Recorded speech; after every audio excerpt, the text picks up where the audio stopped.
E a aula de hoje é sobre o paradoxo dos manguezais. Para iniciar nossa aula hoje, é importante reconhecer um dos maiores paradoxos ecológicos. Os manguezais estão entre os ecossistemas mais produtivos do planeta, mesmo funcionando sob condições ambientais que seriam extremamente limitantes para a maioria das plantas. Quando falamos em produtividade, falamos da capacidade de gerar biomassa, sustentar cadeias alimentares complexas e reciclar nutrientes em alta eficiência. A grande questão é: como um ambiente aparentemente hostil consegue manter níveis tão elevados de produção primária? O que veremos ao longo dos próximos slides é que essa produtividade deveria de uma grande interação fina entre processos biológicos e geoquímicos, um verdadeiro motor químico natural. O enigma da produtividade em ambientes hostis. Os manguezais ocupam uma zona bem caracterizada por salinidade elevada, solos encharcados, baixa difusão de oxigênio e forte aporte de matérias orgânicas em decomposição. Essas condições criam limitações fisiológicas reais.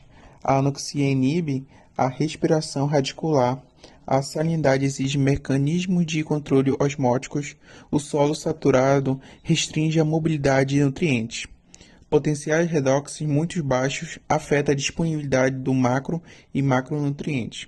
Mesmo assim, os manguezais exibem alta produtividade sustentada principalmente por estratégias fisiológicas de conversão, elevada eficiência de reciclagem interna e forte acoplamento entre processos biogeoquímicos.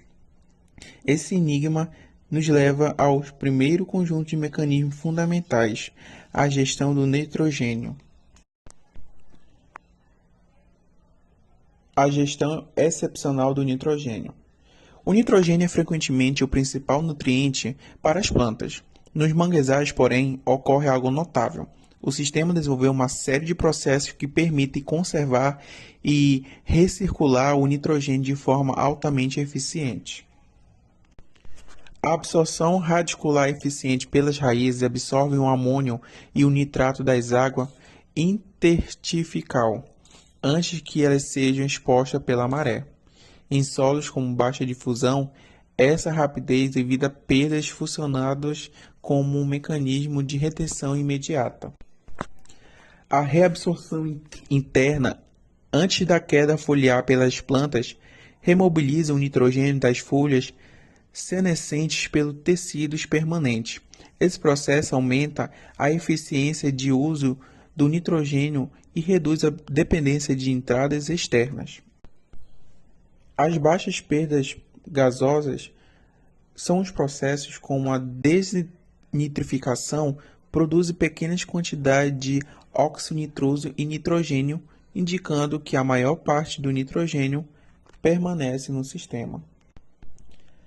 A imobilização microbiana são micro-organismos que são fixados o nitrogênio e o inorgânico em biomassas e são complexos orgânicos funcionando como reservatórios dinâmicos. Já a fixação biológica de nitrogênio na comunidade de bactérias e cianobactérias, convertendo o nitrogênio atmosférico em formas assimilares que reforçam a autoeficiência do ecossistema. Esses conjuntos garantem que quase todo o nitrogênio que entra no sistema permanece ali, um ponto essencial para uma alta produtividade. O balanço do nitrogênio. Agora avançamos para um estrutural geral do funcionamento do ciclo do nitrogênio nos manguezais. O sistema agora opera como uma rede integrada de transformação e retenção. A amonificação é uma matéria orgânica. É convertida em hormônio e esses processos ocorrem rapidamente porque a microbiota é abundante e muito ativo. A nitrificação, mesmo em solo anóxico, são pequenas zonas oxigenadas que permitem a oxidação do amônio. Essa heterogeneidade espacial cria múltiplas rotas simultâneas. A desnitrificação e anamox Ambas devolvem o nitrogênio para a forma gasosa, mas suas taxas são compensadas por altas taxas de imobilização e fixação. A baixa exportação para o estuário. O balanço entre entradas e saídas é tão eficiente que o fluxo líquido de nitrogênio para a forma de floresta é mínimo. Já o ponto-chave acadêmico é um processo dominante no balanço que imobiliza a microbiana, superando rotas de perda.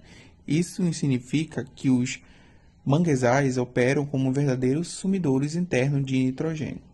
Sendo assim, o sistema ele não depende de grandes entradas externas, ele mantém seu próprio ciclo de forma autossustentável.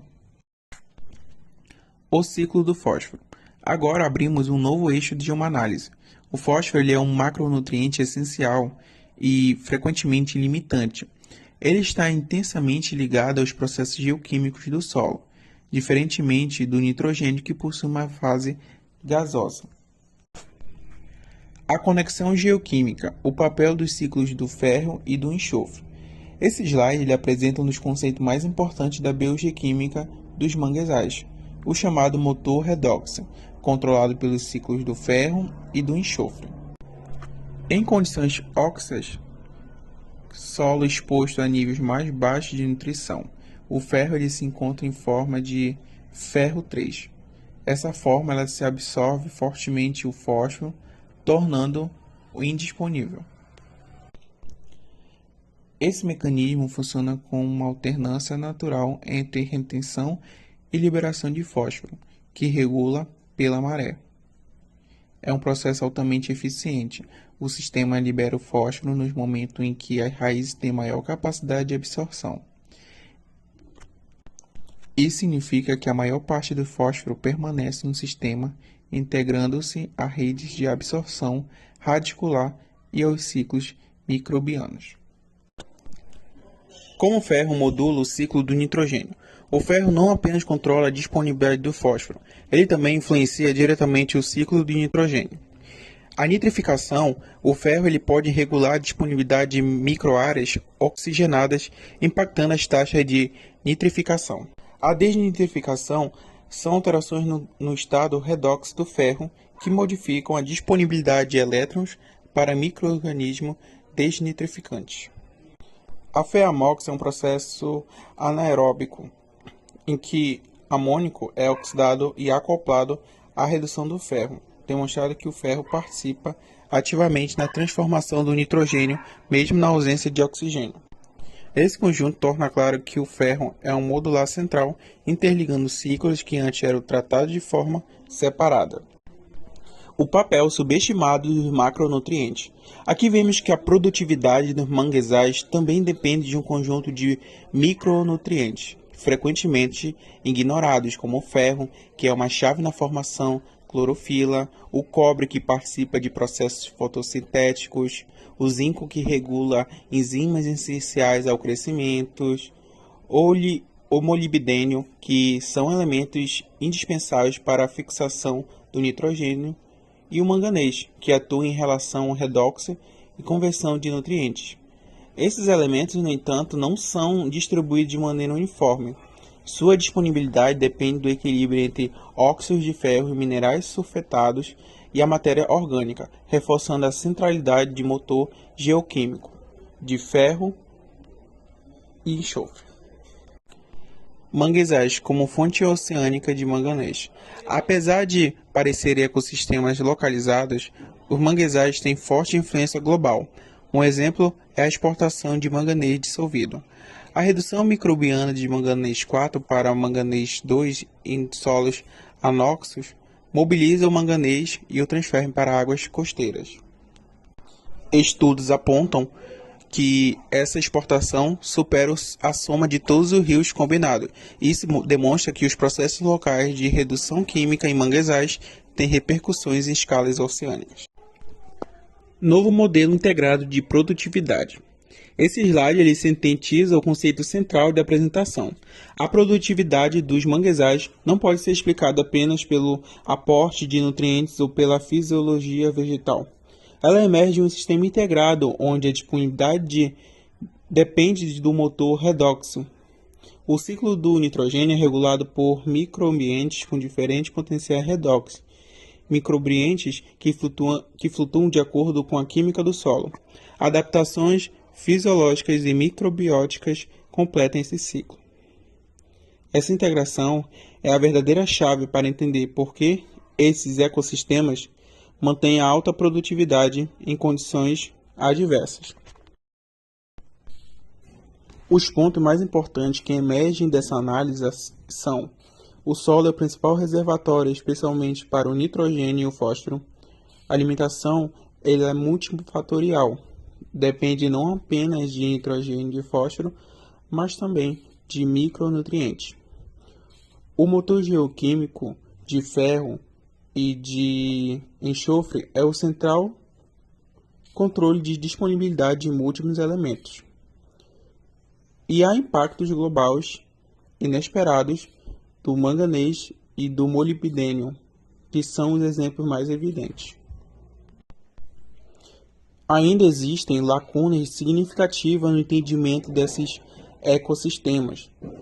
Faltam dados para várias regiões do mundo, a dinâmica profunda do solo é pouco estudada, interações entre macronutrientes ainda não são completamente compreendidas, a deposição atmosférica e a reciclagem microbiana precisam de maior detalhamento. Para concluir, a vida nos manguezais não apenas se adapta à geoquímica, ela coevolui com ela.